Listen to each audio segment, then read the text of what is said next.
Voilà, bonjour à tous. Je viens de lancer le webinaire. Donc, normalement, vous devriez me voir la première diapo.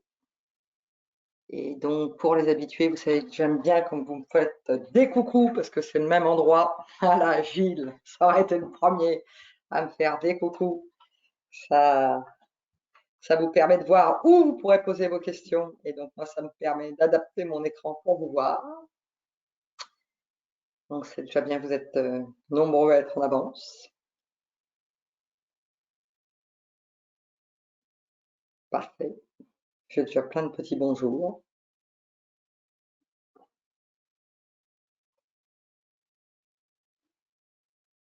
Donc on en aura pour une petite heure, hein, normalement. Je prévois toujours des supports avec pas trop de diapos, comme ça on a le temps pour les questions à la fin.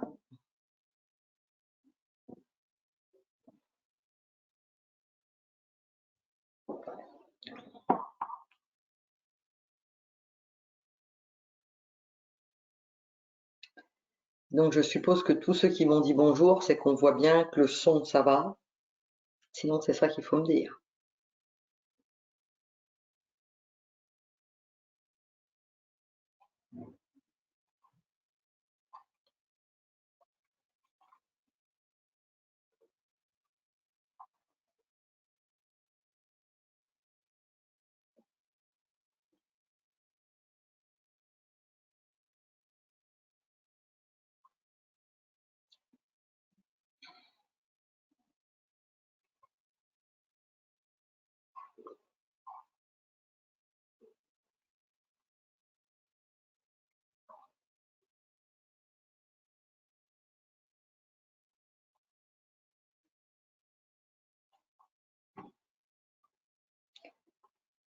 C'est bien, j'ai vos noms par ordre alphabétique, alors c'est plus facile de repérer qui est présent.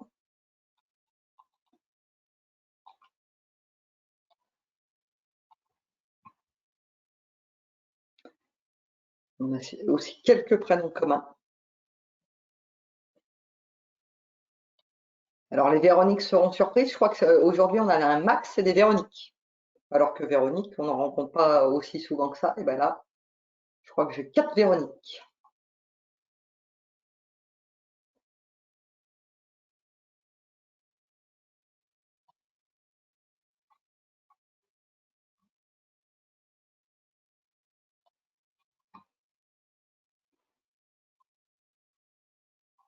Hum. Ah, merci Alexandra. Alexandra m'a précisé que le son était OK. Et c'est aussi pour ça que je parle, parce que si je ne parle pas, vous ne pouvez pas tester de savoir si votre son est suffisamment fort.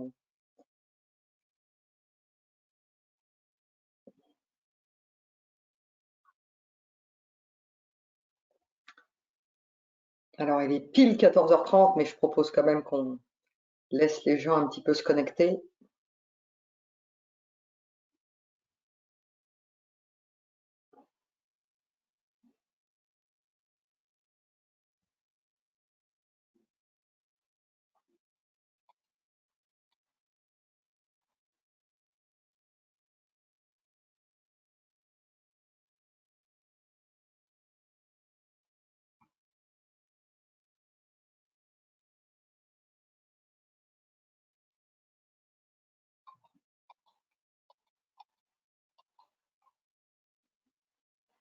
Yannick, tu t'en doutes, tu fermes la marche côté prénom.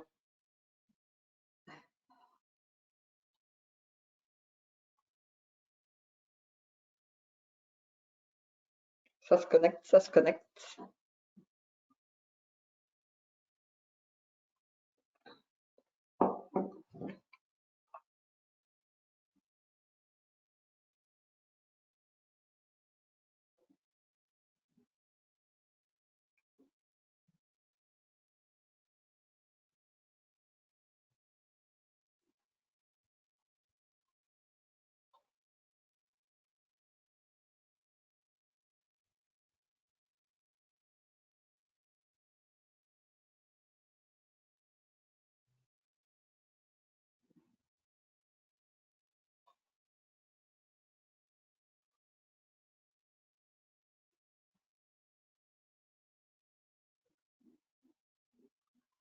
Voilà, donc comme à chaque fois, à l'issue de la conférence, hein, je vous enverrai le support et puis le lien vers le replay, parce que je dis, parfois vous avez des collègues qui n'ont pas pu suivre, et puis là, sur 1 heure de présentation, suivre le replay, ça se fait bien.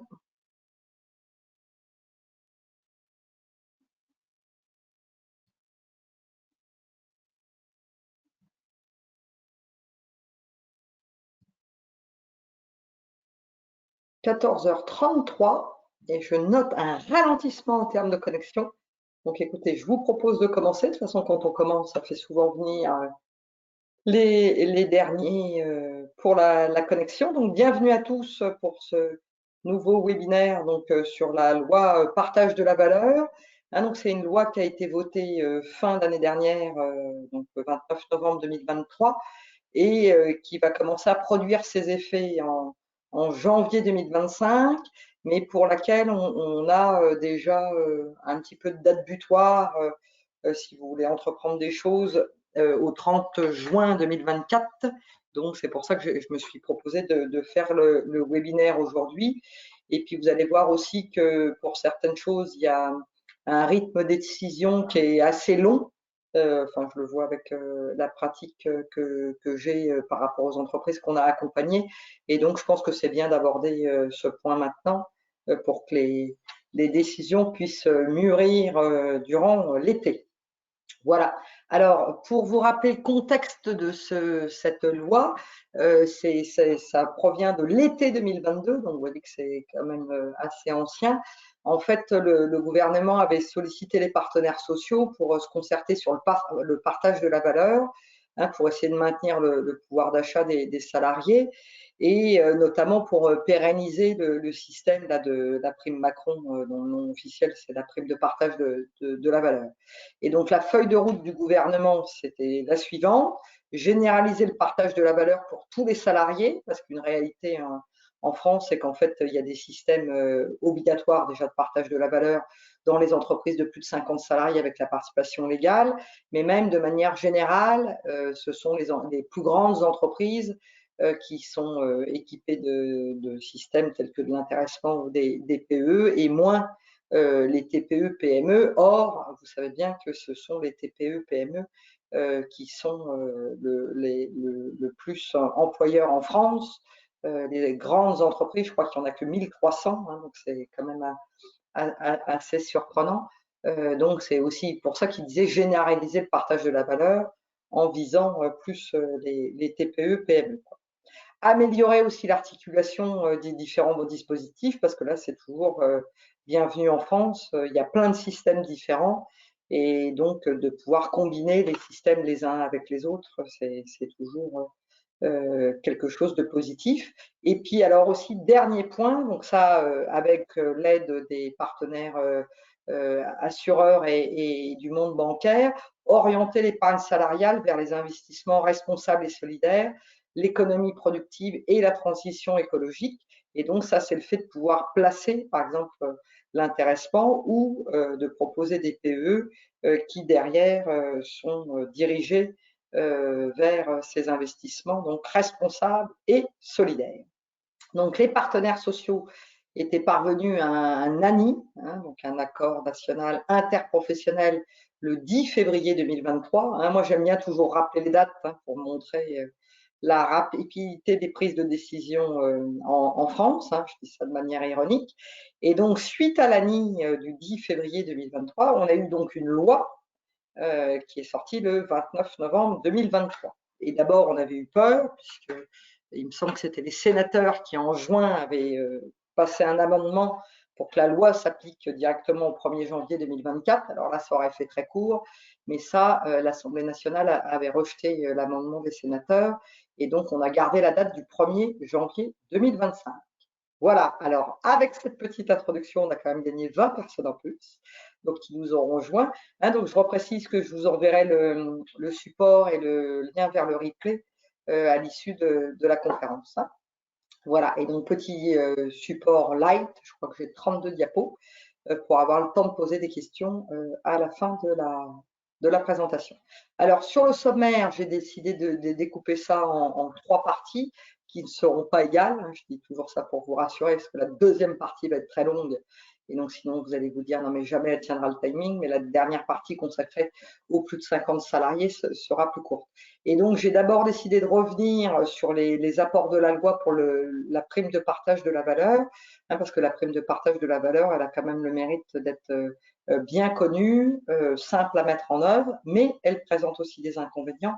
Et donc, je vous ai fait aussi un petit comparatif, notamment par rapport à l'accord d'intéressement, parce que c'est ça que je trouve intéressant de mettre en avant, c'est quels sont les avantages d'un système par rapport à l'autre, pour qu'au cas particulier de votre entreprise, vous puissiez choisir le système qui vous convient le mieux.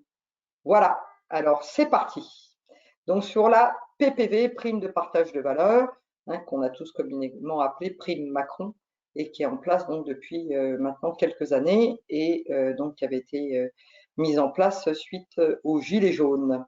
Alors, l'apport de la loi du 29 novembre 2023, c'est que dorénavant, on va pouvoir faire 2 PPV par an, donc c'est ça qui est nouveau. Mais par contre, il va falloir faire attention qu'il y a des pièges, c'est que c'est toujours un versement maximum par trimestre civil. Et donc, moi, je suis toujours très pragmatique, parce que c'est ça qu'on doit contrôler, nous, après, quand vous voulez les passer en paye. Et donc, c'est un cas qu'on a eu, là, ça vous semble évident, mais c'est un cas qu'on a eu, et donc c'est un cas susceptible de se faire redresser dans 3 ans par l'URSSAF, puisque ça sera contrôlé par l'URSSAF, et que l'URSSAF se fera l'implaisir de redresser toutes les PPV qui n'étaient pas conformes. C'est que ce n'est pas possible de prévoir un versement en octobre et un autre en décembre, puisque là, vous êtes dans le même trimestre civil. Et après, moi, j'aime être précise, un trimestre civil, ça ne veut pas dire non plus tous les 3 mois. Parce que j'ai eu le cas aussi, là, février, plus 3 mois, ça faisait mai. Ben non, là, on pouvait faire très bien février et juin. Donc, le point important, c'est un versement maximum par trimestre civil. Donc maintenant, comme on peut faire 2 PPV par an, si vous, votre objectif, c'est de verser quelque chose en octobre et de verser quelque chose d'autre en décembre, eh bien, ça serait possible en faisant 2 PPV, avec une PPV qui a des versements éventuellement par trimestre, ou d'ailleurs un seul versement en octobre, et une autre PPV avec un versement en décembre. Mais pareil, moi, sur les PPV avec des versements multiples, je ne suis pas fan. Donc, ceux qui me connaissent ma franchise, parce qu'en fait, quand vous faites une seule PPV avec, je vais faire le cas le plus simple, un versement en mars, en juin, en septembre et en décembre, ce qui s'entend bien, ça sera toujours les critères indiqués lors de la signature de la PPV. Donc, la première que vous aurez signée, par exemple, en mars. Et donc, ça veut dire qu'en décembre, on devra verser un salarié qui est sorti depuis, et qu'on ne pourra pas verser. Il y a une belle faute de français là, je la vois, c'est horrible. Alors attendez voir, je vais la retirer tout de suite parce que là, ça me fait peur. On ne pourra pas verser à un nouveau salarié arrivé entre-temps. Donc ça, vous voyez que c'est quand même pour moi pas ce que la plupart des entreprises veulent, mais c'est pourtant ce que j'ai eu. Donc à voir, je ne peux pas changer la faute d'orthographe, donc je vous note diaphosphène. On ne pourra pas verser ER parce que chez FIBA, on a fait comment dire, le certificat Voltaire. Ma maman était secrétaire de direction. Donc, vous voyez, quand on écrit, on ne se relie pas toujours. Et voilà. Donc, en tout cas, j'espère que vous avez bien compris ce principe de un versement par trimestre civil et que les conditions de versement, c'est les critères indiqués lors de la signature de la PPV. Donc, c'est à prendre en compte. Parfois, ça va nous arranger, parfois, ça ne va pas nous arranger. Les limites annuelles, elles sont inchangées par rapport à celles que vous connaissiez. Donc, on a une limite annuelle de 3 000 €. Et donc, ça, quand on dit ça, c'est même si vous faites 2 PPV, au max, vous serez à 3 000 €. Bon, ça, comme dit, on a quand même rarement la question, sauf dans des entreprises strictement familiales. Généralement, on n'atteint pas les 3 000 € dans des entreprises on va dire avec des vrais salariés. Je ne dis pas que les enfants de la famille ou les conjoints des familles ne sont pas des vrais salariés, mais vous m'avez comprise. Donc, si on fait 2 PPV, on sera quand même limité au seuil des 3 000 €. Et le seuil est doublé si justement, dans l'entreprise, vous avez déjà un accord d'intéressement. Mais donc là, pareil, ça se rencontre quand même assez rarement. Imaginez une entreprise qui a un accord d'intéressement et qui fait encore 6 000 de PPV, soit avec une ou deux PPV, peu importe. On a ces seuils-là donc qui sont restés inchangés, même si on nous a permis de faire 2 PPV. Au niveau des salariés absents, ça reste un dispositif collectif. Et donc ça, c'est aussi à retenir. On ne peut pas exclure des salariés, sauf à avoir des critères objectifs. Alors là, sur la PPV, on a eu parfois des précisions ultérieures qui ont été bienvenues. On a appris, après les premières PPV, qu'on pouvait exclure des salariés qui ont été absents sur toute la période de référence, ce qui n'était pas le cas, par exemple, sur la prime PEPA qui a précédé la PPV. Donc là, maintenant, c'est possible s'ils ont été absents sur toute la période de référence, sauf, puisque vous êtes en France, il y a toujours des exceptions, si leur absence découle d'un congé lié à la parentalité.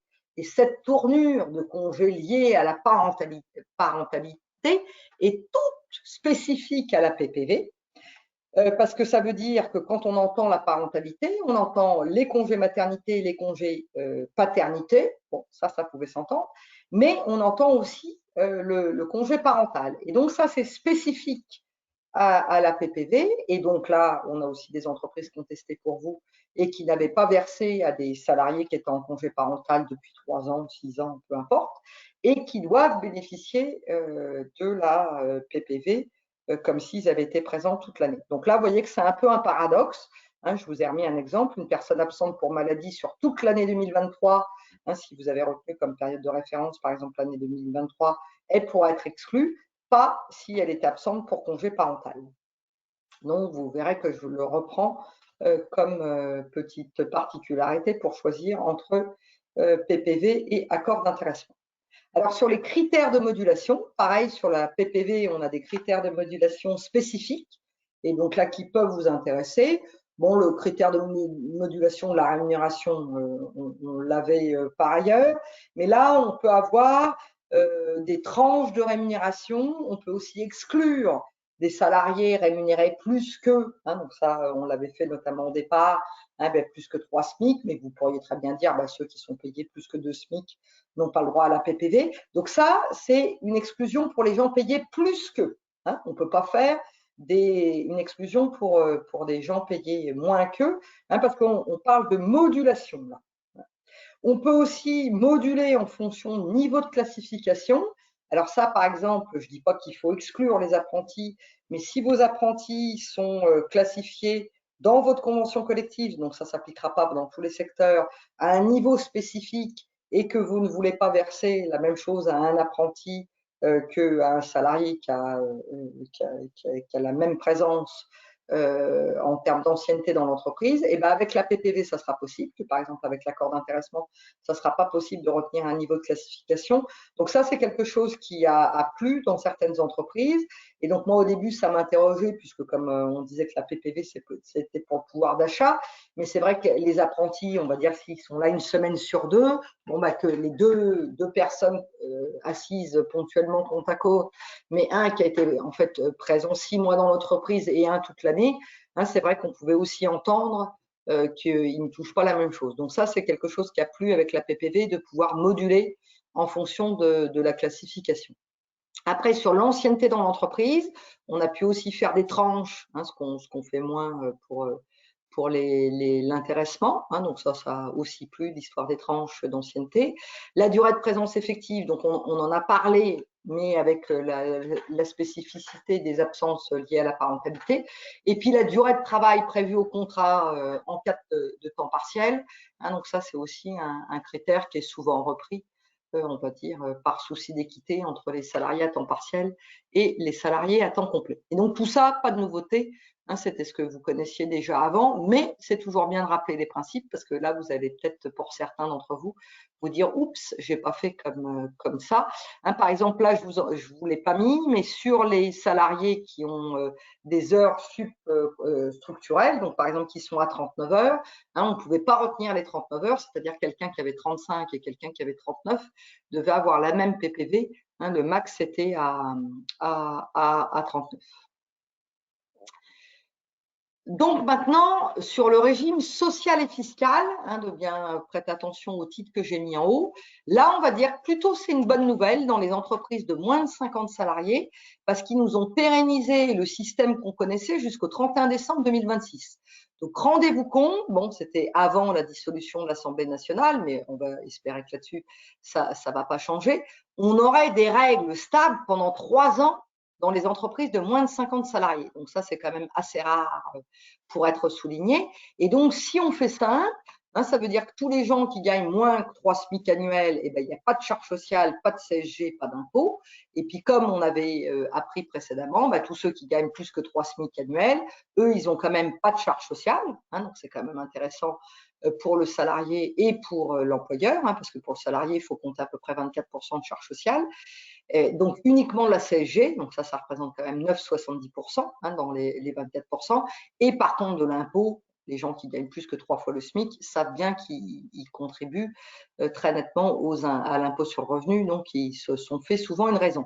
Et donc là, je vous ai rappelé le seuil de 3 SMIC annuels, où on le calcule donc à hauteur des 35 heures. Donc c'est tous les gens qui gagnent plus que 63 610 € annuels. Et là, donc, bêtement, comme j'aime à dire toujours bêtement, c'est-à-dire que si tu gagnes 63 609, c'est bon. Si tu gagnes 63 610, c'est fichu. Il y aura CSG et impôts. Et alors, parfois, là, il y a des gens qui sont surpris. C'est que donc nous, on a de la chance, tout ça, c'est calculé en automatique dans notre logiciel. Mais par exemple, quelqu'un qui a été absent pour maladie, il n'a pas d'heure en face de son maintien de salaire. Et donc, il va plus facilement atteindre ce seuil de 3 fois le SMIC. Donc, j'ai eu des clients qui étaient surpris de voir qu'ils n'étaient pas exonérés de CSG et d'impôts, mais parce qu'en fait, ils avaient été absents sur une partie de l'année avec un salaire maintenu, plus d'heures, et donc on atteint plus facilement les seuils à la faveur d'une prime annuelle qui est payée 100 heures en face. Donc là, les entreprises de moins de 50 salariés, c'est facile, c'est le régime antérieur. Et par contre, dans les entreprises de 50 à moins de 250 salariés, là, j'ai quand même dit mauvaise nouvelle. Et ça, par exemple, ce n'est pas encore arrivé jusqu'à toutes les oreilles. C'est que dans les entreprises de 50 salariés et moins de 250 salariés, là, il va y avoir de la CSG et des impôts pour tous les salariés. Donc là, il n'y aura plus d'histoire de plus ou moins de 3 SMIC. C'est que tu es dans une entreprise de plus de 50 salariés, toi, tu n'as pas forcément choisi d'être dans une entreprise de plus de 50 salariés. Et ben, si on donne une PPV, tu auras de la CSG et des impôts. Et donc là, les impôts, tous ceux qui pratiquent les calculs d'impôt sur le revenu savent bien que le taux moyen d'impôt qui est noté sur votre fiche de paye, ce n'est pas forcément votre taux marginal d'imposition. Donc normalement, le taux marginal d'imposition maintenant figure sur votre déclaration d'impôt sur le revenu. Et donc, bon, il y a toute une partie de gens qui sont non imposables, mais sinon, c'est vite, donc la première tranche, ça doit être 14%. Et ensuite, c'est 30%, et après, donc 41% ou 45%. Donc là, il faut plus regarder le taux marginal que le taux d'imposition, puisque ça sera sur du marginal que ce calcul se fera. Et donc là, la solution qui avait été trouvée, et donc là, je pense qu'il faut l'oublier dans un premier temps, c'est que pour éviter la taxation, l'entreprise pouvait proposer de placer dans un PE. Et là, comme les sommes n'étaient pas immédiatement versées, on aurait bénéficié d'une exonération fiscale. Et donc là, on attendait le décret. J'étais la semaine dernière au Conseil national. Le décret avait été présenté début mai. Il ne pouvait pas être publié en mai, c'était reporté au mois de juin. Bon, je pense que malheureusement, avec la dissolution de l'Assemblée nationale, on ne va pas en voir la couleur du décret.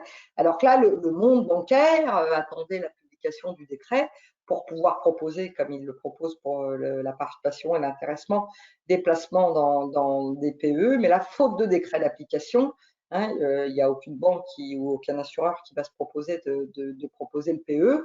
Alors qu'en fait, on n'attendait pas grand-chose du décret d'application. On attendait de savoir combien de temps il fallait qu'on laisse aux salariés pour dire je te propose une PPV, est-ce que tu veux la placer ou est-ce que tu veux la recevoir tout de suite? Donc ça, c'était le délai. On pensait que ça aurait été 15 jours, quoi. Et la deuxième question à laquelle il fallait qu'ils répondent, c'était en l'absence de répondre de nos salariés préférés, est-ce qu'on verse ou est-ce qu'on place? Et là, on s'était dit que comme la PPV, c'était pour le pouvoir d'achat, peut-être qu'ils auraient dit par défaut, on verse. C'est ces deux questions dont on attend la réponse depuis novembre 2023 et visiblement, ils ont toujours eu mieux à faire.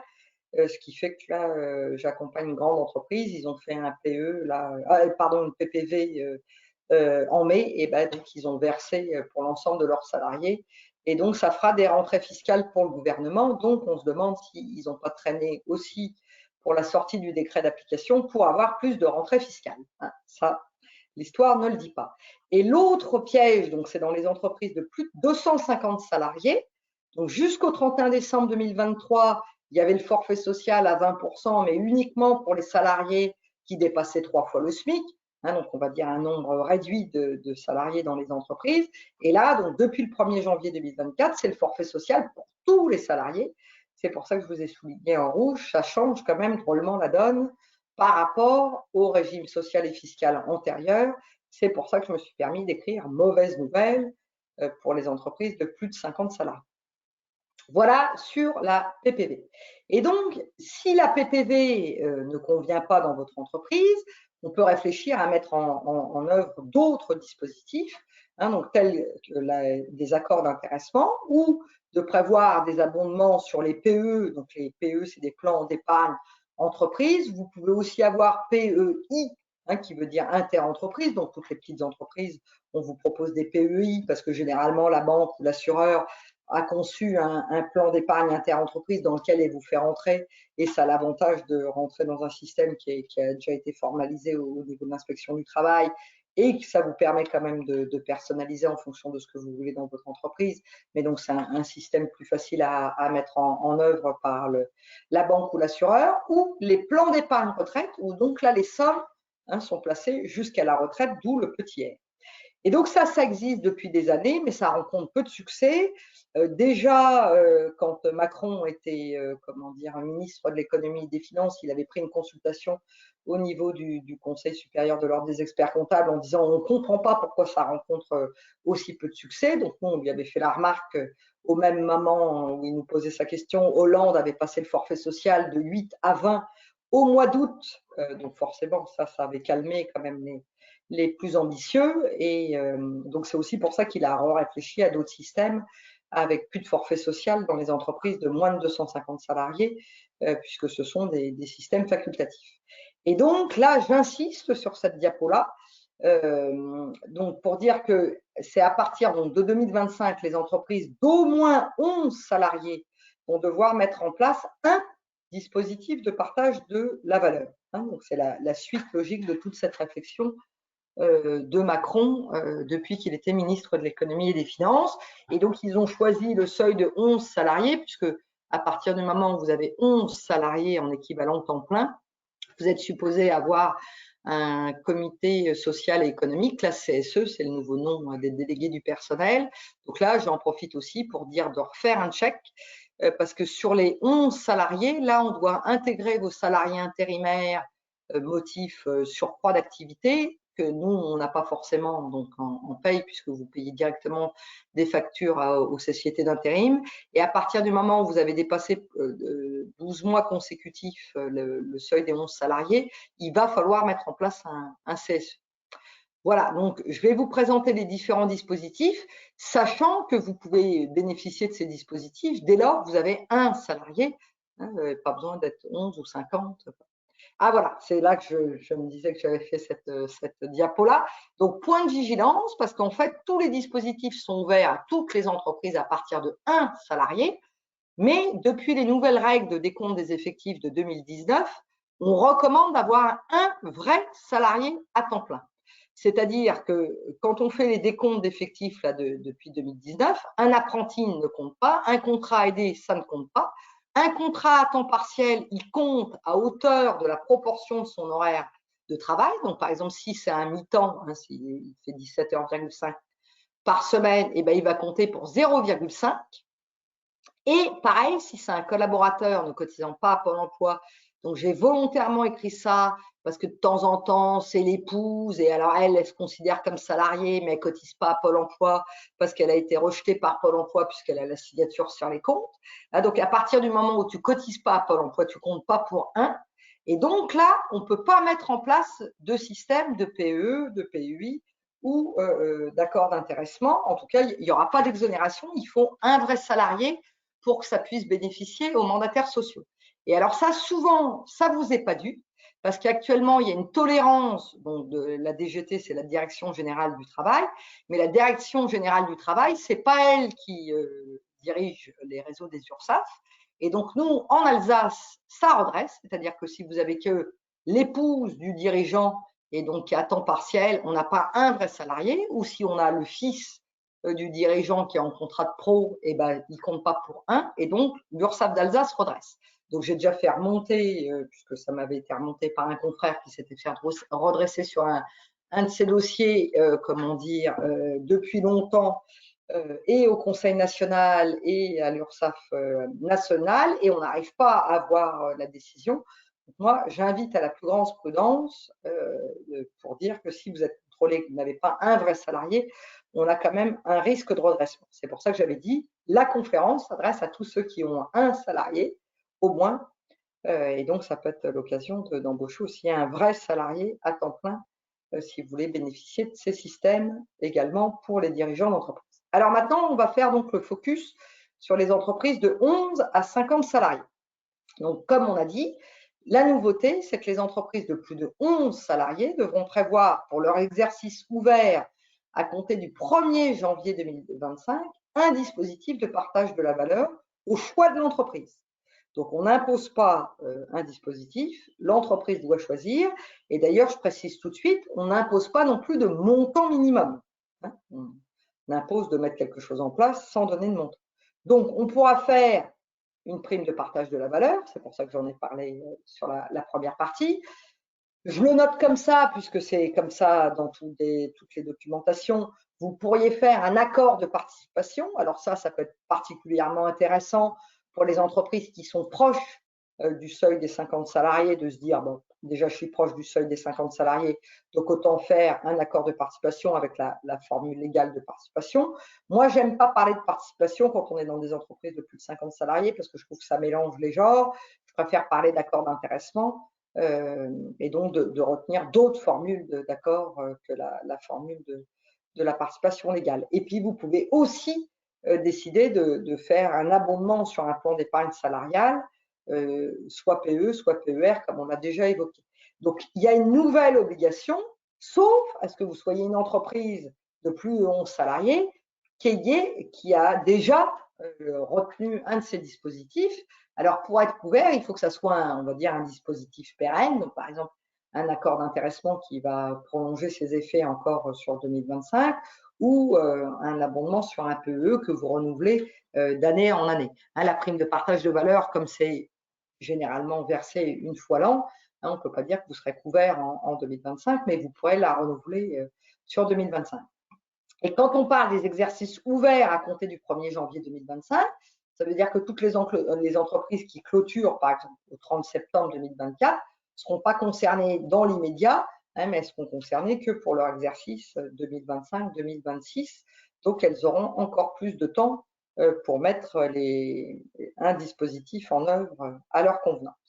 Et alors, ce n'est pas exactement toutes les entreprises de plus de 11 salariés qui vont être concernées, parce que c'est les entreprises qui ont réalisé un bénéfice net fiscal au moins égal à 1% du chiffre d'affaires pendant 3 années consécutives, donc 2022, 2023, 2024. C'est pour ça que moi, j'en avais tout de suite parlé en interne dès octobre de l'année dernière, surtout qu'en octobre de l'année dernière, comme je vous l'ai dit, on craignait que ça soit applicable dès janvier 2024. Et donc là, ça aurait été chaud. Donc normalement, mes chers collègues comptables, experts comptables, ont déjà dû regarder au moment de l'arrêté des comptes 2023 si votre entreprise remplissait cette condition déjà au titre de 2022 et de 2023, de dire que vous avez un bénéfice au moins égal à 1% du chiffre d'affaires. Bon, le seuil ne nous semblant pas très ambitieux, on pense qu'on a quand même pas mal d'entreprises clientes de 11 à 50 salariés qui vont être concernées par cette nouvelle obligation. Voilà, ça sera à checker. Alors, l'autre dispositif qu'on peut mettre en place si la PPV ne nous convient pas, c'est bien sûr l'accord d'intéressement. Alors, l'accord d'intéressement, c'est un dispositif facultatif d'épargne salariale que toute entreprise peut mettre en place par voie d'accord entre l'entreprise et les salariés ou leurs représentants, notamment le CSE. Et donc, l'accord contient le mode de calcul de l'intéressement et puis les règles de répartition entre les salariés. Et donc là, vous voyez, tous ces dispositifs-là, Macron pousse pour essayer de les faire adopter par le maximum d'entreprises. Et donc, depuis le 18 août 2022, on peut conclure un accord d'intéressement pour une durée d'1 an ou de 5 ans, quoi. Alors qu'avant, c'était systématiquement 3 ans. Il a même fait un système tout facile où vous remplissez un CERFA en ligne, que ça a l'air très, très simple. Mais là, par exemple, moi, j'ai été amenée à passer un accord d'intéressement sur fiche de paye, et donc j'ai vu ce que notre client avait rempli. C'était quand même du grand n'importe quoi. Alors bon, moi, ça ne me gênait pas parce que sur la période qui m'intéressait, j'avais les dates mises, mais donc c'est véridique. On va dire quand est-ce que j'ai été sollicité, peut-être par exemple l'an dernier, donc on va dire sur la clôture de l'exercice 30 septembre 2023. Donc l'exercice 30 septembre 2023, il avait commencé le 1er octobre 2022.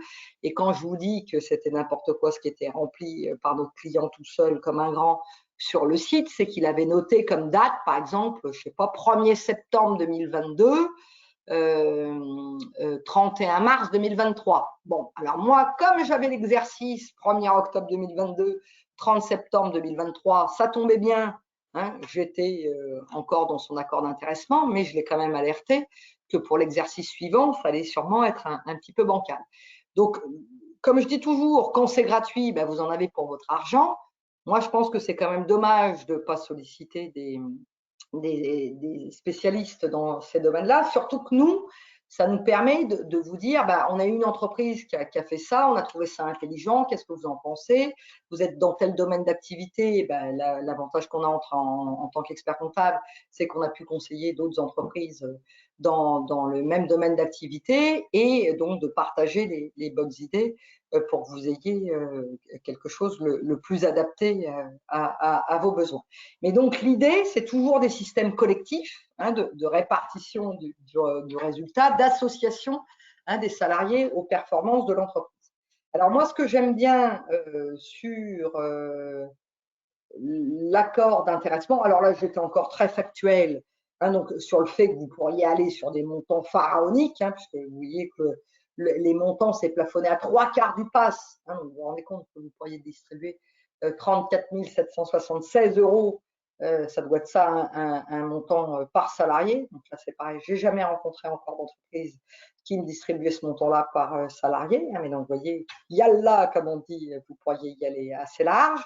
Les points communs avec la participation, c'est les bénéficiaires, les modalités de répartition. Et si vous versez immédiatement l'intéressement, ça sera imposable.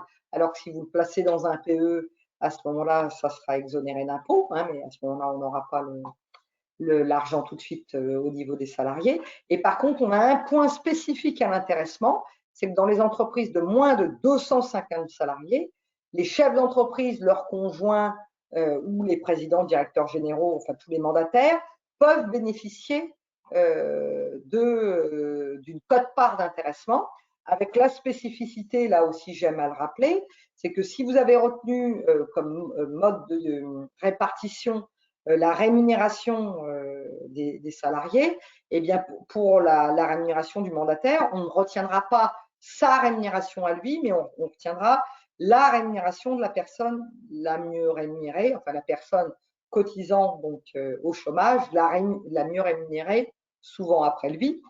Ma foi, si c'est, comment dire, s'il a un salarié qui est mieux rémunéré, on retiendra sa rémunération, mais ça sera plafonné au plus haut salaire de l'entreprise. Et donc, ça leur permet de bénéficier de l'intéressement, ce qui n'est jamais le cas de la participation. Là encore, j'ai déjà vu une erreur où on avait affecté de la participation à quelqu'un ne cotisant pas à Pôle emploi.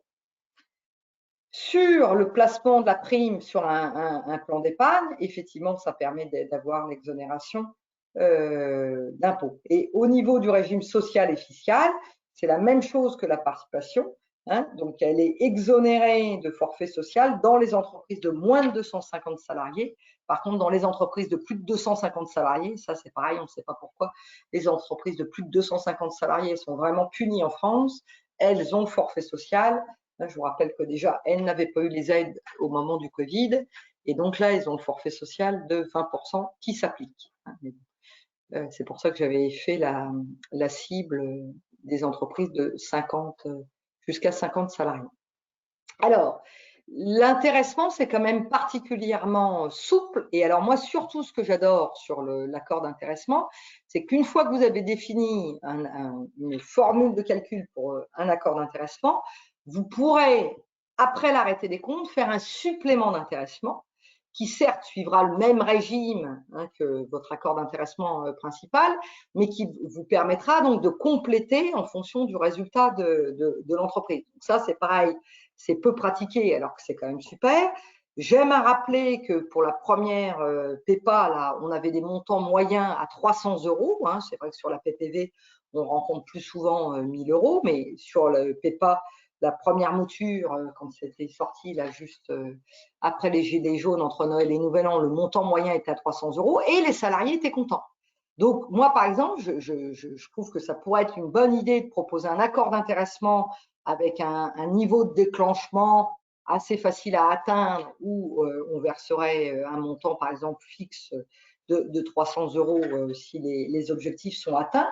Et ça permettrait ensuite de pouvoir déclencher un supplément d'intéressement en fonction des résultats de l'exercice. Et l'autre avantage de l'accord d'intéressement, c'est que ça permet aussi de retenir des critères non financiers. Donc ça, c'est souvent retenu. Alors là, je vous en ai cité quelques-uns que j'ai déjà pratiqués, notamment dans les entreprises pour lesquelles la baisse du nombre d'accidents du travail est primordiale. Et ben ça responsabilise les salariés, notamment au port des équipements de protection individuelle. Et puis, il y a une responsabilisation des salariés entre eux sur vraiment le respect de ce qu'il faut pour utiliser les machines, etc. Une fois, j'avais eu aussi une meilleure consommation des matières premières. Et ben ça, c'était dans une chocolaterie industrielle où la matière première principale, c'est le chocolat avec des coûts très élevés. Et ben, on avait tout un système pour voir la consommation de chocolat par rapport au nombre de produits finis qui étaient sortis. Et donc, c'était un des critères, ce n'était pas le seul critère, mais je trouve que, par exemple, sur un accord d'intéressement, on peut prévoir, par exemple, 3 critères. Bon, après, moi, je ne suis pas pour la multiplicité des critères. Et par exemple, quand vous nous sollicitez, je dis toujours, bon, bah, d'accord, vous avez pensé à ça, mais on le met dans un tableur Excel, on regarde la répartition que ça aurait fait sur l'exercice qui vient de se passer pour voir si on arrive déjà à rentrer les idées que vous avez eues dans un tableur Excel. Parce qu'au final, il faudra faire un tableur Excel de répartition. Et le fait de le faire sur l'exercice passé, bah, on se rend compte si effectivement c'est possible de le faire ou si c'est effectivement trop complexe et puis que ça n'apporte pas grand-chose.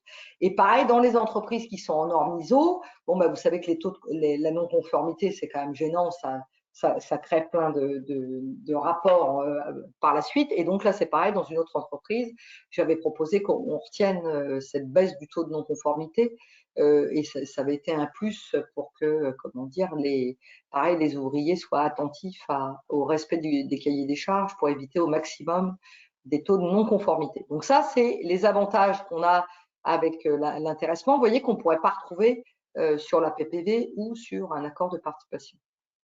Alors après, l'autre avantage de l'accord d'intéressement, c'est de comparer par rapport à une prime classique. Donc là, j'ai repris une publication que j'avais vue d'un de nos assureurs préférés là sur LinkedIn.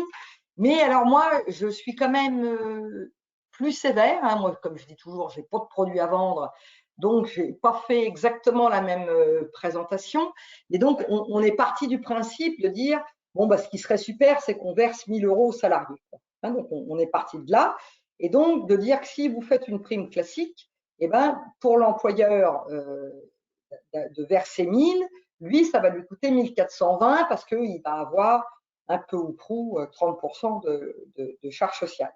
Et pour le salarié, si vous faites une prime classique, il va perdre quand même 250 euros. Je vous ai fait des charges sociales et salariales avec la CSG à peu près de 25%, c'est ce qu'on rencontre le plus souvent. Et donc, moi, j'ai voulu me positionner avant impôt, parce que vous pouvez avoir des trucs très frimes, hein, où ils vous le font, que c'est exonéré, mais il faut comparer ce qui est comparable. Quand on fait une prime, là, la personne, hein, elle a 750 € dans sa poche. Et donc, souvent, les assureurs ou les banquiers, ils vont vous faire la prime d'intéressement qui est placée, où vous aurez un différentiel encore plus favorable, où ils vous disent, ah, c'est super, on a, vous voyez déjà 903 €, mais bloqué. Hein, c'est-à-dire que moi, j'ai voulu faire le comparatif, c'est-à-dire qu'effectivement, si les gens sont non imposables, ils auront 750 € ou 903 €, mais pour ceux qui sont imposables, ils n'auront pas 750 €, et ça sera effectivement en fonction du taux marginal. Et là, détrompez-vous, hein, dans les entreprises dans lesquelles on peut laisser le choix entre placer ou verser, et ben même avec des hauts revenus, donc même avec un taux marginal par exemple à 30%, et ben il y a quand même beaucoup de collaborateurs qui choisissent l'argent immédiat, justement peut-être pour financer des projets à court terme et pas à attendre 5 ans. C'est pareil, 5 ans, on a les 4 déblocages anticipés, mais quand tu sais déjà que tu ne vas pas te marier ou divorcer, ou que tu ne vas pas avoir de troisième enfant, ou que tu ne vas pas acheter ta résidence principale, tu te dis, bon, bah, les 4 déblocages anticipés, ça sera que dans 5 ans. Mieux vaut que je prenne l'argent tout de suite, quitte à passer par la caisse pour payer les impôts, mais avoir l'argent immédiatement. Et donc, si on regarde la prime d'intéressement, là, effectivement, pour que le salarié ait 1000, on va verser 1000. Là, je rappelle quand même que dans les entreprises de plus de 250 salariés, il y aura le forfait social. Hein, mais comme là, on était dans mon petit paragraphe entreprise de 11 à 50 salariés, on va dire que là, vous versez 1000 et le salarié reçoit 1000. Et donc là, on a uniquement la CSG et la CRDS, hein, donc 97 €. C'est exonéré d'impôt si c'est bloqué 5 ans, hein, donc ça vous ferait 903 €, donc c'est sûr que c'est plus favorable, mais il faut comparer ce qui est comparable entre une somme bloquée 5 ans et une somme versée tout de suite, c'est quand même pas tout à fait pareil. Et ici, j'ai voulu vous faire cette petite diapo-là qui, je trouve, est vraiment intéressante, c'est le comparatif des critères clés. Alors, sur la PPV, les salariés bénéficiaires, c'est ceux qui sont présents au moment de la signature ou du versement. Alors qu'avec un accord d'intéressement, dès que tu as 3 mois d'ancienneté, vous êtes cuit, grosso modo, tous les salariés qui auront 3 mois d'ancienneté, ils vont avoir un versement au prorata, même en cas de sortie. Alors moi, je suis toujours hyper pragmatique parce que là, par exemple, moi, ça m'est déjà arrivé d'avoir licencié quelqu'un pour faute grave. Enfin, c'est pas moi qui ai licencié, mais dans l'entreprise, ils avaient licencié quelqu'un pour faute grave. Et quand tu as un accord d'intéressement, hein, ben, la personne, on va bien supposer qu'elle avait plus de 3 mois d'ancienneté, ils auront une quote-part, hein, d'intéressement. Alors que là, par exemple, si vous faites votre PPV juste après son départ, hein, il ne verra pas la couleur de la PPV. Donc ça, pour moi, c'est un critère, je sais que c'est un critère important. Dans certaines entreprises, on ne veut pas verser à cette personne-là, hein, c'est hors de question. Et ben à ce moment-là, vous voyez, la PPV, ça sera plus favorable. À l'inverse, je vous en ai parlé tout à l'heure, je sais que j'ai des entreprises, donc moi je suis hyper à l'aise pour le dire puisque j'ai eu 3 enfants, hein, donc j'adore les enfants, mais c'est vrai que de verser 1000, 1500 € à quelqu'un qui est en congé parental depuis 3 ans, ça peut crisper certaines entreprises, hein, et pas que les patrons, ça peut crisper aussi certains collègues qui se disent, eh ben, c'est la coule douce à élever ses enfants. Et donc, vous voyez que là, eh ben, la PPV, vous seriez tenu de verser, alors qu'effectivement, sur l'accord d'intéressement, là, le congé parental, la personne n'a pas été présente de toute l'année. Si vous retenez dans le mode de répartition la présence effective sur l'année, eh ben, on n'aura pas à verser de quote-part d'intéressement. Pour le congé maternité, oui, mais pas pour le congé parental. Et là, pareil, hein, je dis le congé parental quand la personne est totalement absente. Hein, si la personne, elle est là à temps partiel, eh ben, elle sera traitée comme un temps partiel. Alors, pareil, au niveau des chefs d'entreprise, c'est variable. Alors là, comme je vous ai dit tout à l'heure, un chef d'entreprise, pour moi, c'est tous ceux qui ne cotisent pas à Pôle emploi, donc les conjoints, les mandataires, etc. Ils sont exclus de la PPV. Parfois, ça, ils s'en moquent complètement. Parfois, ben, ils se disent, ben, moi, j'aurais bien aimé en bénéficier. Et ben, alors là, on va les diriger plutôt vers un accord d'intéressement dans les entreprises de moins de 250 salariés. Il faut le prévoir au niveau de l'accord. Et là, ils pourront bénéficier, hein, d'une quote-part d'intéressement. Je vous ai expliqué tout à l'heure, comme le salarié le mieux rémunéré de leur entreprise. Voilà. Et sur la modulation, hein, ben là, je vous ai dit que ça pouvait être fonction de la classification. Vous vous souviendrez là de mon histoire des apprentis, mais peut-être d'autres critères, hein, où vous voudriez faire une PPP pour vraiment favoriser tel public, je ne sais pas, hein, au moment du Covid, hein, on avait dit ben, les gens en première ligne, hein, vous vous souvenez qu'il y avait cette notion de première ligne, et ben si la classification des gens en première ligne, elle était identique pour tout le monde, on pourrait très bien prévoir ben, que eux, les salariés en première ligne, ils ont 1000 € et les autres salariés, ils ont 500. Ça, c'est possible avec la PPV, donc c'est pour ça que on a cet avantage-là. Et aussi les critères d'ancienneté, vous savez, par tranche, hein, donc ça a pas mal plu. Et donc, pour les accords d'intéressement, j'ai mis en avant les critères non financiers. Je pense que c'est quand même un des avantages des accords d'intéressement. Je ne sais plus si j'ai fait une deuxième diapo. Non, je n'ai pas fait de deuxième diapo. Donc voilà, cette diapo-là, 21, hein, je pense que vous pourrez vous l'éditer. Je pense que pour vous aider à choisir entre l'un ou l'autre système, c'est vraiment une chouette diapo de synthèse.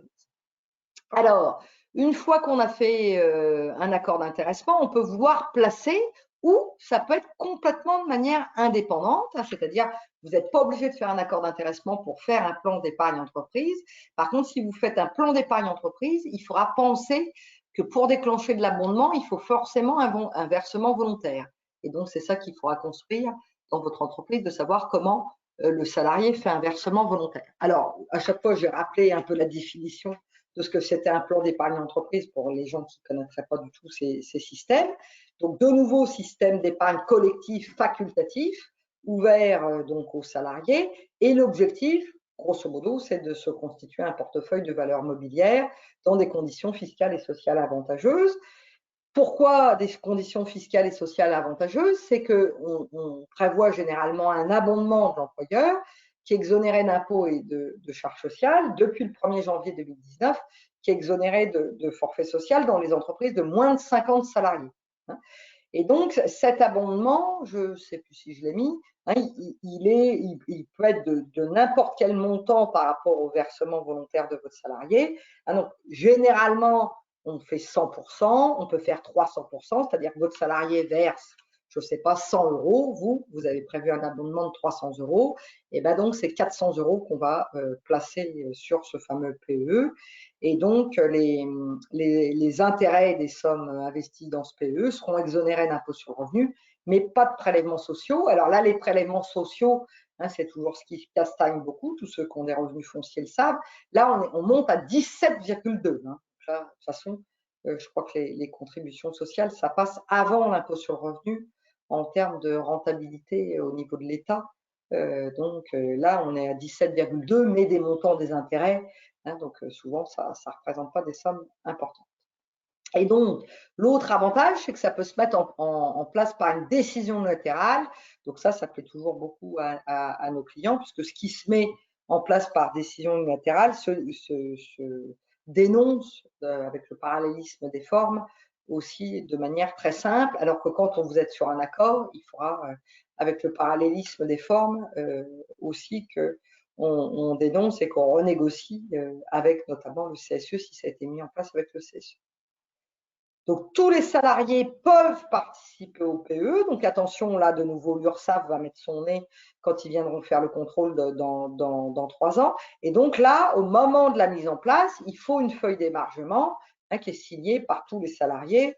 Et donc, ça, j'ai un peu de mal à croire qu'il y a des salariés qui refuseraient de participer. Là, si tu leur expliques que tu mets 100 € et moi, j'abonde à hauteur de 300%, je veux bien croire, mais c'est surtout qu'il nous fera la signature du salarié au moment du contrôle URSSAF. Et donc là, c'est ouvert à tous les salariés dès qu'ils ont 3 mois d'ancienneté, c'est-à-dire qu'on ne peut pas refuser à un salarié qui a 3 mois d'ancienneté de participer au PE. Vous pouvez aussi prévoir une moins d'ancienneté. Vous pouvez prévoir par exemple 1 mois d'ancienneté. Généralement, les 3 mois d'ancienneté conviennent bien, c'est ce qu'on retient le plus souvent.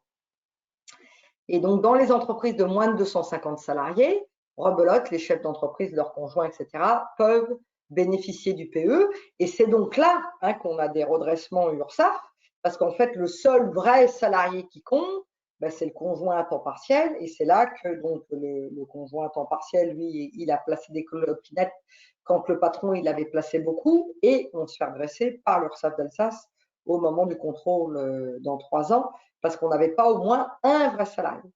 Donc là, c'est au moins un vrai salarié. Et alors là, vous avez les seuils. Donc là, pareil, j'ai déjà joué pour vous, justement pour le conjoint d'un infirmier que son assureur était bien content. Il avait mis en place un PE. La dame payait 2 heures par mois. Donc 2 heures par mois, même si tu la payes plus que le SMIC, ça ne fait pas des grosses sommes. Et donc, c'est maximum un quart de ta rémunération annuelle. Et c'est vrai qu'un salarié, quel vrai salarié placerait plus qu'un quart de sa rémunération annuelle dans un PE? Pas grand monde. Donc, on a ce montant-là. Donc là, faites attention de ne pas vous faire piéger avec, vous voyez, un minimum à 160 euros. Donc, ça veut dire que pour les gens qui ont des très faibles revenus, vous voyez que c'est ces 160 euros qu'on retiendra. Et puis, donc, on a un abondement de l'entreprise qui est plafonné. Donc à 8% du plafond annuel de la sécurité sociale. Donc là, je vous ai mis 3 709, sans pouvoir accéder le triple de la contribution du bénéficiaire. C'est pour ça que je vous parlais d'un abondement de 300%. Mais pareil, ne retenez pas que vous êtes obligé d'abonder à 300%. Nous, on a des systèmes où l'entreprise, elle abonde qu'à hauteur de 100%. On a aussi des possibilités de plafond. Donc là, tous les partenaires sont très, très à l'écoute de vos besoins, parce qu'on a bien sûr toujours la crainte que votre salarié vienne avec tout son livret A. Ils vous disent, hop, moi je vais placer tout mon livret A, et comme tu abondes à 300%, ça va faire le jackpot. Donc ça, à la limite, vous ferez avoir une fois, mais pas deux. Donc déjà là, vous avez vu qu'on a la limite de 3 709. Et à la limite, vous pouvez aussi, comme c'est par décision unilatérale, dire que vous plafonnez, je ne sais pas, par exemple, l'abondement à 500%, mais ce plafond s'appliquera aussi à ce moment-là aux chefs d'entreprise. C'est pour ça que dans les entreprises, les petites entreprises, généralement, on favorise le dialogue. Et pour le versement volontaire, en fait, on fait une prime. Et grâce à cette prime, le salarié fait le versement volontaire et bénéficie de l'abondement de 300% de son employeur. Voilà, donc ça, c'est quelque chose qu'on a en place quand même dans très peu d'entreprises. La réalité, c'est quand même ça, c'est quand même très peu d'entreprises qui le font. Dans les entreprises dans lesquelles on l'a, c'est souvent des entreprises pour lesquelles le chef d'entreprise a une appétence pour ça, et donc il l'a fait pour lui, et pour le faire pour lui, il l'a proposé à ses salariés. Voilà. Et ensuite, on a le plan d'épargne retraite. Donc là, je vous avais fait un focus puisqu'on a eu des nouveaux noms sur le plan d'épargne retraite depuis la loi Pacte de 2019. Donc maintenant, c'est englobé dans ce qu'on appelle les PER. Mais alors là, c'est toujours pareil, vive la France. Donc on a plein de noms différents. Alors le PER1, c'est pour un comme individuel. Donc ça, c'est le plan d'épargne retraite que tu vas pouvoir faire sur ta déclaration d'impôt sur le revenu. Donc ça, vous avez peut-être des banquiers qui vous l'ont proposé. À l'époque, ça s'appelait le PERP. Voilà, et donc le PERP est devenu le PER1. Donc là, pas rentabilité formidable parce que très, très encadré par le gouvernement. Donc les banques et les assureurs qui proposaient ces produits-là, c'était très contraint, donc quand même pas mal de frais et des rentabilités pas formidables. Mais quand vous étiez fortement imposable, c'est vrai que ça permettait de défiscaliser. Donc pourquoi pas. Alors le PERECO, ça on va vraiment dire que c'est plutôt notre plan d'épargne retraite, parce que le co veut dire collectif. Donc plan d'épargne retraite entreprise collectif. Donc pourquoi moi je sais tout ça? C'est parce que j'en cause depuis longtemps. Et donc là, c'est vraiment le PE à 5 ans, le PER placé jusqu'à la retraite, c'est le PERECO. Le PERO, mais qu'est-ce donc le PERO? Le plan d'épargne retraite obligatoire, c'est le nouveau nom de l'article 83. Donc l'article 83, c'est ce qu'on avait dans les entreprises.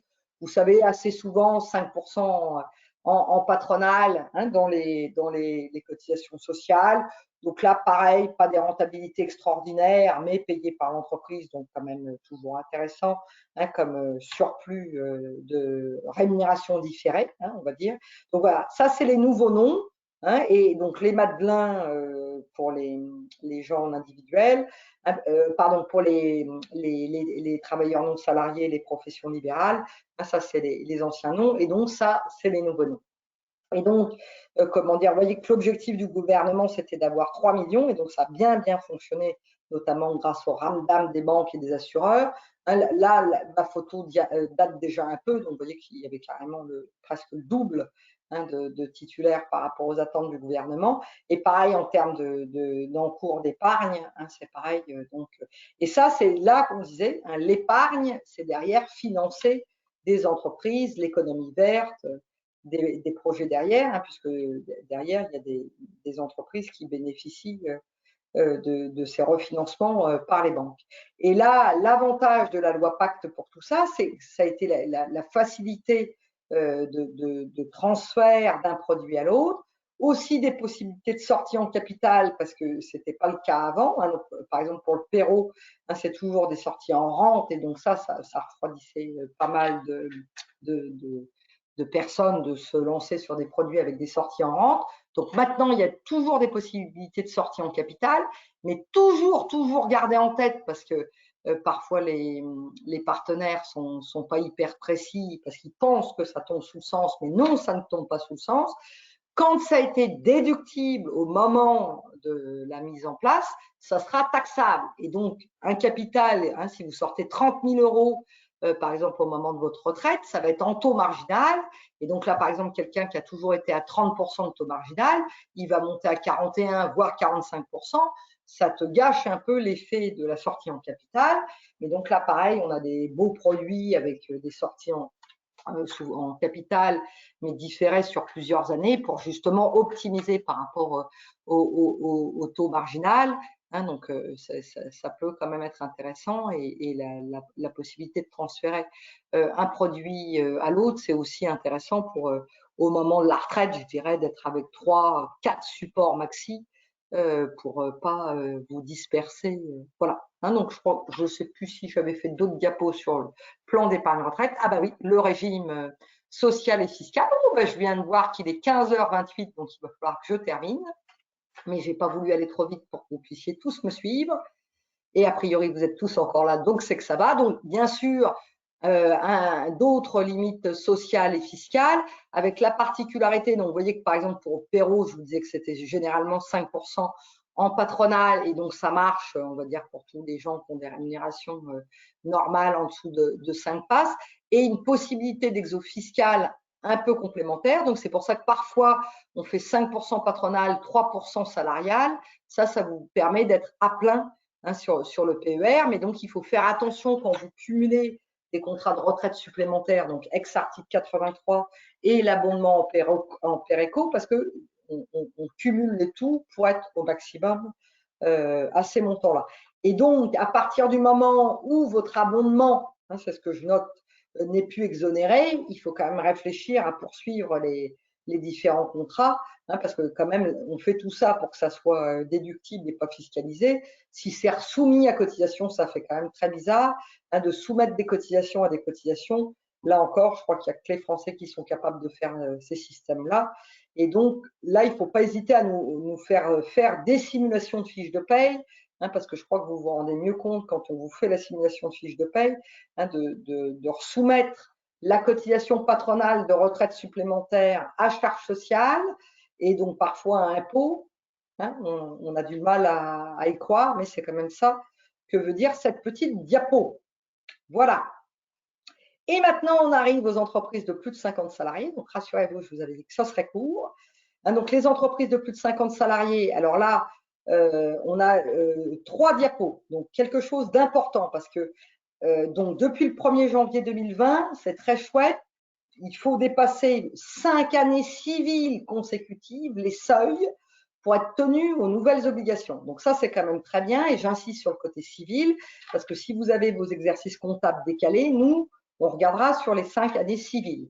Et donc, les entreprises qui étaient proches du seuil de 50 salariés, souvent, ce qu'on faisait, c'est qu'on faisait un accord d'intéressement, parce que l'accord d'intéressement, hein, à l'époque, il durait pour 3 ans, et ben, il continuait à produire ses effets, même si on avait dépassé donc, le seuil des 50 salariés. Et là, depuis la loi du 29 novembre 2023, cette ruse, on va dire qu'elle est finie. Donc, pour le faire de manière plus simple, les partenaires sociaux, ils ont considéré que c'était trop long de faire 5 plus 3 ans. Donc, dorénavant, les entreprises qui dépassent le seuil des 50 salariés, 5 années civiles, même si elles sont couvertes par un accord d'intéressement, on devra calculer la participation. Donc ça, c'était quand même un point important pour toutes les entreprises proches du seuil des 50 salariés. Et on a un autre point où là, j'ai carrément mis urgent. Donc, comme dit, moi, j'en ai parlé en octobre de l'année dernière à mes collègues. J'en ai parlé le 31 janvier lors de l'interview que j'avais faite avec Mélodie Scherrer dans le cadre de la loi de finances pour 2024. C'est cette obligation de négocier dans les entreprises de plus de 50 salariés si vous avez un délégué syndical. Donc, ce n'est pas toutes les entreprises de plus de 50 salariés qui ont un délégué syndical. Et donc, vous devez négocier d'ici le 30 juin 2024. Donc là, si c'est le cas, vous ne l'avez pas fait, vous convoquez votre délégué syndical. Je suis même très surprise qu'il ne vous ait pas déjà demandé de négocier là-dessus, parce que vous allez devoir négocier la notion d'augmentation exceptionnelle du bénéfice fiscal et de savoir ce que vous feriez en cas d'augmentation exceptionnelle du bénéfice fiscal. Et donc, il va falloir dire qu'est-ce qu'une augmentation exceptionnelle du bénéfice fiscal et que fait-on en cas d'augmentation exceptionnelle du bénéfice fiscal. Et donc, l'idée, ce sera de faire quelque chose en plus, c'était la volonté des partenaires sociaux, comme un supplément de participation ou d'intéressement, c'est pour ça que je l'ai aussi évoqué tout à l'heure, ou un système de PPV additionnel. Donc là, par exemple, dans les entreprises de plus de 50 salariés avec un délégué syndical, c'est très libre, on a une liste des points à aborder, mais grosso modo, il va falloir dire quand est-ce qu'on a une augmentation exceptionnelle. Et alors là, moi, je n'ai donc pas été sollicité encore par une entreprise, mais je vous dis comment je verrai les choses. Comme au moment où on a eu le passage au prélèvement à la source, vous vous en souvenez, ça devait être en 2018, l'année blanche, et donc notamment à l'époque, je m'occupais de profession libérale. Pour savoir ce qu'on allait exonérer, on avait dit, si en 2018, ton bénéfice il est dans la moyenne des 3 années précédentes, on dira que tu as eu un bénéfice normal et donc tu seras exonéré. Donc moi, par exemple, pour cette notion d'augmentation exceptionnelle du bénéfice, je pense que ce sera une bonne mesure de dire si le bénéfice est supérieur à la moyenne des 3 dernières années, à ce moment-là, on considérera qu'il y a eu augmentation exceptionnelle du bénéfice et donc, nous, on dira qu'on fait ça dans l'entreprise. Alors là, rebelote, toutes les entreprises ne sont pas concernées, donc celles qui n'ont pas encore fait, j'espère que vous êtes sur la fin de la diapo, c'est-à-dire qu'à partir du moment où vous avez un accord d'intéressement, en plus de l'accord de participation, ou si vous avez une formule dérogatoire de participation, c'est-à-dire qui vous génère une participation supérieure à la formule légale, vous êtes tranquille. Mais ce serait les entreprises de 50 salariés avec délégués syndicaux qui ne font que strictement la participation légale. Et bien là, il faut que vous vous réunissiez et que vous négociez sur cette notion-là d'ici le 30 juin 2024. Voilà. Et voilà, temps d'échange. Alors là, je reconnais que je ne suis pas très sympa, comme j'ai commencé à 14h35, on va dire que j'ai mis juste 1 heure, mais je peux prendre quand même l'une ou l'autre question sans vous prendre plus de temps.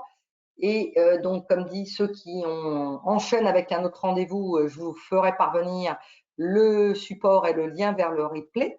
Et donc, je regarde si j'ai des petites questions. Alors, j'avais eu une remarque de Christelle qui confirmait qu'effectivement, dans le BOSS et dans le question-réponse, c'était bien prévu qu'on puisse avoir 2 versements sur un trimestre civil si on a 2 PPV. Mais donc, ça ne marche pas si on a une seule PPV.